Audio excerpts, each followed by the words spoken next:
Hi, my name is John Graham. I'm the in-facility therapist assigned to this case. I've looked over all the information given to me by the staff and family over the past few weeks, and there are some concerns and red flags that have come to my attention that we, the staff and the family, need to understand. Today's objective is to review the current case I am working on. My goal is to identify the correct diagnosis for this patient, identify and assess the progression of this disease.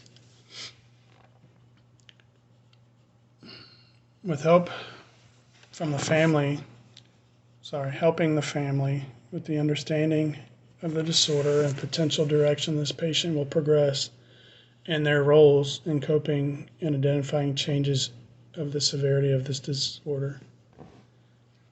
Treatment options for this patient that have potential to slow the progression of this disorder while preparing the family for the worst of this disease and disorder. So stating the case and the potential diagnosis, today's patient is Georgia. According to the report that I have, Georgia has been a resident of an independent living community for approximately 2 years. In the recent weeks, staff members have noticed Georgia has been missing noon meals often, and on occasion she left her front door open. Her physical health is good. She takes medications for blood pressure and moderate arthritis. Her family lives approximately an hour away, and Georgia usually has visitors at least once a week. During the last visit, Georgia's grandson Jack, by his father's name, called her grandson Jack by her father's name, David.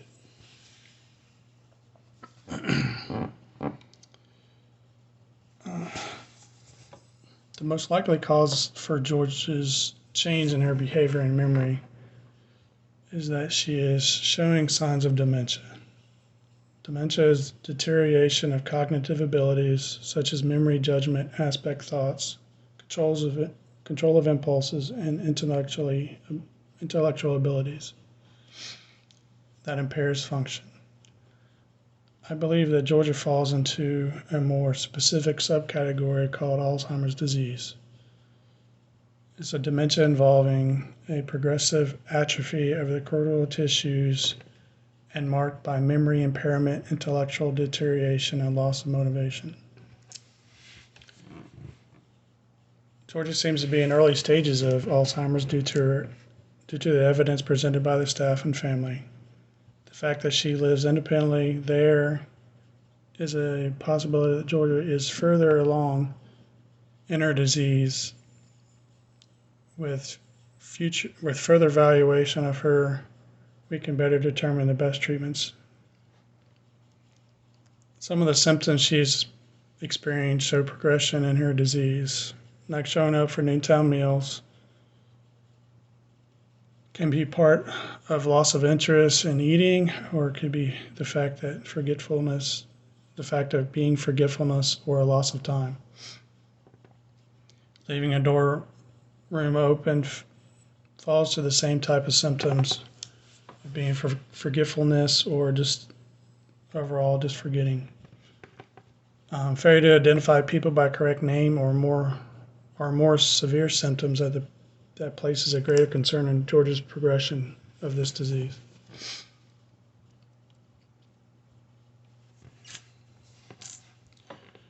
Potential treatments for Georgia.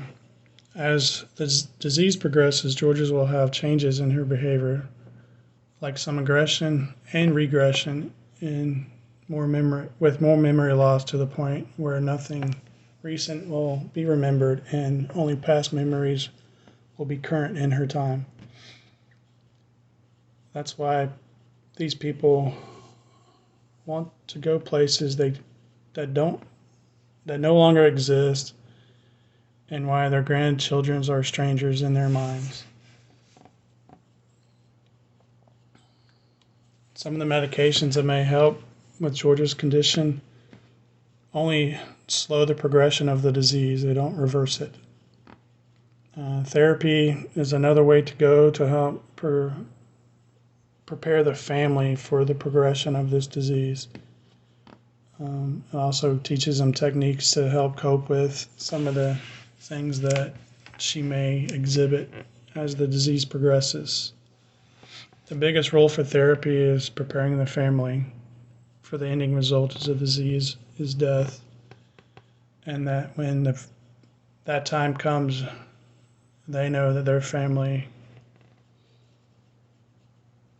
will not know them as a loved one, and their passing will most likely be peaceful for them, which the family can take comfort in, that their loved one did not suffer at the end of life. Thank you.